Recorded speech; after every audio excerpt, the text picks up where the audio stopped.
Hello everyone, welcome to my channel. I am Vaishali और आज अपना नेक्स्ट टॉपिक हम पढ़ने जा रहे हैं properties of genetic material DNA versus RNA. यानी कि यहाँ पे हम जेनेटिक मटेरियल की कुछ प्रॉपर्टीज़ होती है, स्पेशलिटी होती है जो उसके पास होनी ज़रूरी है, तो वो डीएनए के पास है या फिर आरएनए के पास है या प्रोटीन के पास है। ये सब चीज़ें हम यहाँ पे पढ़ेंगे और कौन बेटर जेनेटिक मटेरियल की तरह काम करता है, डीएनए या फिर आरएनए। तो देखिए, from the forgoing discussion it is clear that debate between protein versus DNA as a genetic material was unequivocally resolved from Hershey-Chase experiment। अब प्रोटीन और डीएनए में से कौन जेनेटिक मटेरियल की तरह काम करता है, ये हार्शे-चेज एक्सपेरिमेंट से क्लियर हुआ था कि वो डीएनए है। And it became an established fact that it is the DNA that act as genetic material. यानी यहाँ से क्लियर हो जाता है कि डीएनए जो है वो जेनेटिक मटेरियल की तरह काम करता है। However, it subsequently become clear that in some viruses RNA is genetic material. यानी कुछ वायरसेज में जो आरएनए है वो भी जेनेटिक मटेरियल की तरह काम करता है, जैसे टोमेकोमोजिक वायरस और जैसे बैक्टीरियोफेज वगैरह में। आंसर टू सम क्वेश्चंस, इनमें कुछ क्वेश्चंस के आंसर कीजिए कि जैसे why DNA is the predominant genetic material, कि डीएनए ही जो है वो जेनेटिक मटेरियल की तरह काम क्यों करता है ज़्यादातर में, जबकि जो आरएनए है वो परफॉर्म करता है मैसेंजर की तरह काम करता है, जैसे एमआरएनए अडेप्टर की तरह काम करता है, जैसे टीआरएनए।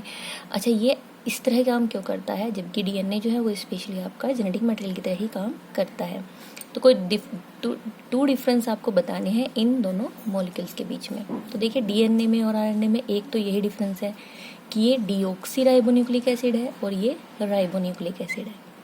दूसरा क्या है कि डीएनए जो होता है उसमें आपका क्या होता है, थाइमिन होता है, जबकि आरएनए में क्या होता है, यूरेसिल होता है।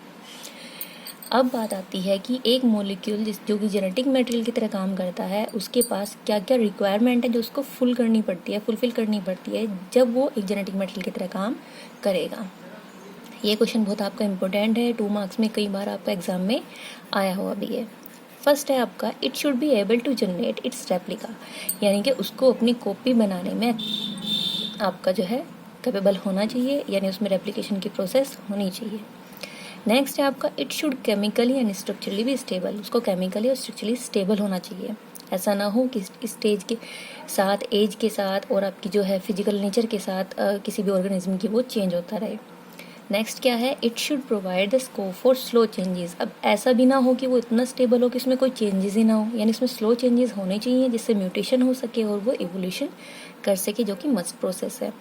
नेक्स्ट है आपका, it should be able to express itself in the form of Mendelian characters, उसको मेंडेलियन कैरेक्टर्स की फॉर्म में आपको शो कर सके, यानी उन रूल्स को फॉलो कर सके। अब देखिए, इन वन एग्जाम्पल ईच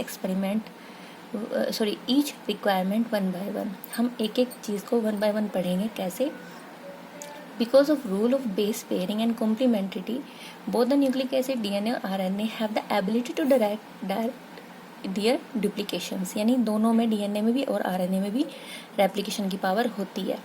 तो ये क्राइटेरिया आपका दोनों पूरा कर रहे हैं, लेकिन जो प्रोटीन्स होती हैं वो इस क्राइटेरिया को फुलफिल नहीं करती, तो प्रोटीन आपकी जो है यहीं से कैंसिल हो गई। यानी अब हमारे पास सिर्फ कौन बचे, डीएनए और आरएनए। नेक्स्ट आपका आता है, genetic material should be able enough not to change with the different stages of life cycle is with the change in the physiology of the organism. अच्छा, जो जेनेटिक मटेरियल है आपका वो stable होना चाहिए। ऐसा ना हो कि लाइफ साइकिल में भाई इसकी स्टेज के अकॉर्डिंग, एज के अकॉर्डिंग या फिर फिजियोलॉजी के अकॉर्डिंग जो है ऑर्गेनिज्म की वो चेंज हो जाए। स्टेबिलिटी जो है as one of the properties of the genetic material was very evident in Griffith's transforming principle, यानी कि स्टेबिलिटी मस्ट है, जो कि ग्रिफिथ ट्रांसफॉर्मिंग प्रिंसिपल में भी आपकी शो हुई थी कि देखो, हीट किल करने के बाद भी बैक्टीरिया में कुछ ऐसा था जो डिस्ट्रॉय नहीं हो पाया था और उसके पास अपनी प्रॉपर्टीज बची हुई थी। And this now can easily be explained in the light of the DNA that the two strand being complementary if separated by heating come together, यानी कि अगर उनको हीट दे करके, 2 स्टैंड होते हैं डीएनए में, अगर उनको हम हीट दे करके सेपरेट भी कर लेते हैं तो उनको अप्रोप्रिएट कंडीशन मिलने पर वो फिर से वापस अपनी कोइलिंग कर लेते हैं। लेकिन अगर हम आरएनए की बात करते हैं तो वहाँ पे 2 पोजीशन पे हाइड्रोक्सिल ग्रुप प्रेजेंट होता है शुगर में, तो अब न्यूक्लियोटाइड में, और वहाँ पे उसकी वजह से क्या होता है, आरएनए को एक रिएक्टिविटी मिलती है, यानी वो एक रिएक्टिव ग्रुप की तरह काम करने लगता है। और आरएनए जो होता है अनस्टेबल होता है, डिग्रेडेबल होता है, और आरएनए जो होता है वो कैटालिटिक की तरह भी काम करता है। यानी कि जो कैटालिस्ट होते हैं जनरली उनकी तरह प्रोटीन काम करती है, लेकिन आरएनए भी काम उनकी तरह करता है। कैटालिस्ट क्या होता है, जो किसी भी केमिकल रिएक्शन की जो स्पीड होती है उसको कई गुना बढ़ा सकते हैं, हैंस रिएक्टिव होते हैं। तो therefore DNA chemically is less reactive. अगर हम बात करते हैं डीएनए की तो वो लेस रिएक्टिव है, स्ट्रक्चरली मोर स्टेबल है एज कम्पेयर टू आरएनए। तो अगर बात करते हैं दोनों आरएनए में डीएनए में, तो हमारा जो डीएनए है वो बेटर जेनेटिक मटेरियल की तरह काम करता है। ये क्वेश्चन आपका कई बार एग्जाम में पूछा गया है कि जो आरएनए है वो बेटर नहीं है, डीएनए क्यों बेटर है। ठीक है। In fact, the presence of the thymine at the place of the uracil also confirm additional stability. DNA को जो थाइमिन होता है वो एक्स्ट्रा स्टेबिलिटी भी देता है। इसको आप हायर क्लासेस में पढ़ेंगे। Both DNA and RNA are able to mutate, दोनों में म्यूटेशन होता है, चेंजेस होते हैं। इनफैक्ट आरएनए जो है वो अनस्टेबल है, तो उसमें ये प्रोसेस जो होती है बहुत फास्ट रेट पे होती है। Consequently viruses have RNA genome, इसी वजह से ज़्यादातर जो वायरस होते हैं उनके पास जीनोम जो होता है वो आरएनए होता है। और उनका लाइफ स्पैन क्या होता है, वो शॉर्ट होता है, वो जल्दी ही चेंज होते हैं, म्यूटेट कर लेते हैं अपने जेनेटिक मटेरियल को और जल्दी ही इवोल्व होते हैं। जैसे आप इसका रिसेंटली एग्जांपल देख सकते हैं कि कोरोना ने क्या आपका किया हुआ है। कोरोना जो है एक नई आपकी वैरायटी देखने को मिली है हमें वायरस की। पहले इबोला, फिर जीका वायरस थे। ये सब क्या है, यानी कि आरएनए जो है जो वायरसेस हैं उनके पास आरएनए जीनोम है, और आरएनए जो होता है बहुत फास्टर रेट पे खुद को चेंज करता है, इवोल्व बहुत जल्दी होता है। तो नई नई वैरायटीज़ जो हैं आपकी वायरस के सामने आती रहती हैं। इसके बाद देखिए RNA can directly code for the synthesis of protein. RNA जो होता है डायरेक्टली कोडिंग करता है प्रोटीन के लिए, क्योंकि देखिए यही तो प्रोसेस होती है। डीएनए से आरएनए का बनना होता है ट्रांसक्रिप्शन, फिर आरएनए से फिर प्रोटीन का बनना होता है ट्रांसलेशन। यानी आरएनए डायरेक्ट प्रोटीन बनाने का काम करता है, कोड करता है उसके लिए। Hence can easily express in the characters and DNA. However DNA किस पे डिपेंड होता है, आरएनए पे। अगर डीएनए को प्रोटीन बनानी है, उसके जीन को खुद को शो करना है, तो पहले उसको आरएनए बनाना पड़ेगा, तब जाकर के आरएनए प्रोटीन बनाएगा, तब जाकर डीएनए खुद को शो कर पाएगा। The protein synthesizing machine has evolved around RNA। ये सब कुछ किसके अराउंड है, आरएनए के। आरएनए के बिना प्रोटीन का सिंथेसाइजेशन नहीं हो सकता। The above discussion indicate that both RNA and DNA can function as genetic material, but DNA जो है वो ज़्यादा स्टेबल है, तो इसीलिए वो ज़्यादा अच्छा जेनेटिक मटेरियल की तरह काम करता है और उसके पास स्टोरेज रह सकता है जेनेटिक इन्फॉर्मेशन का। जबकि अगर ट्रांसमिशन की बात करते हैं जेनेटिक इन्फॉर्मेशन की, तो उसके लिए कौन बेटर है, आरएनए। डीएनए भी किसके ऊपर डिपेंड है, आरएनए के ऊपर डिपेंड है। अब बात आती है आरएनए वर्ड की। From forgoing discussion and immediate questions become evident which is the first genetic material. एक क्वेश्चन हमारे माइंड में आता है तो भाई फर्स्ट जेनेटिक मटेरियल कौन रहा होगा। जैसे हम भी जो हैं, मान लें जो भी आपके हायर ऑर्गेनिज्म है वो एक जो है आपके लोअर ऑर्गेनिज्म जो होते हैं उन्हीं से इवोल्व होकर के आज हमारी ये स्टेज है। मल्टी सेलर जो है वो यूनिट सेलर से ही डेवलप होकर के बने हैं। तो क्या डीएनए ही स्टार्टिंग से था या फिर आरएनए ने उसको इवोल्व किया है, तो यहाँ से बात आती है। तो फर्स्ट जो जेनेटिक मटेरियल था आपका क्या है, RNA.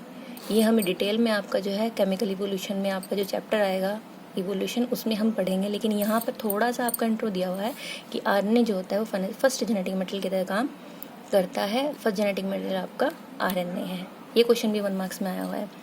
RNA was the first genetic material and there is now enough evident to suggest that in essential life process, जैसे कि मेटाबॉलिज्म हुआ, आपका ट्रांसलेशन हुआ या स्प्लाइसिंग हुई, ये सब काम कौन करता है, आरएनए। और ये सब प्रोसेस किसके अराउंड घूमती है, आरएनए के around.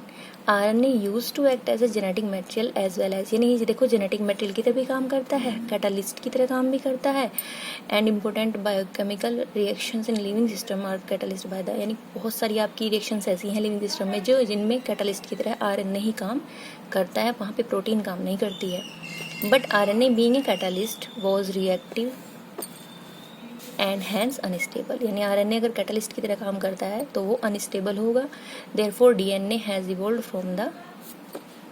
From RNA with chemical modification that make it more stable, यानी कि आरएनए से ही जब उसमें बाई माले हमने बोला है कि बहुत जल्दी जल्दी उसमें चेंजेस होते हैं, तो चेंजेस होने के बाद ही उसमें मॉडिफिकेशन होने के बाद ही आपका डीएनए जो है वो इवॉल्व हुआ है।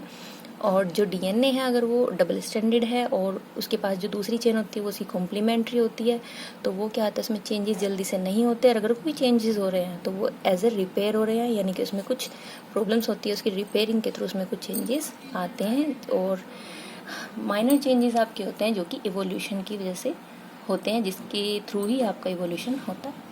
तो ये थी हमारी आज की वीडियो। अगर वीडियो बेनिफिशियल लगी है तो चैनल को सब्सक्राइब कीजिए, लाइक कीजिए। Thanks for watching.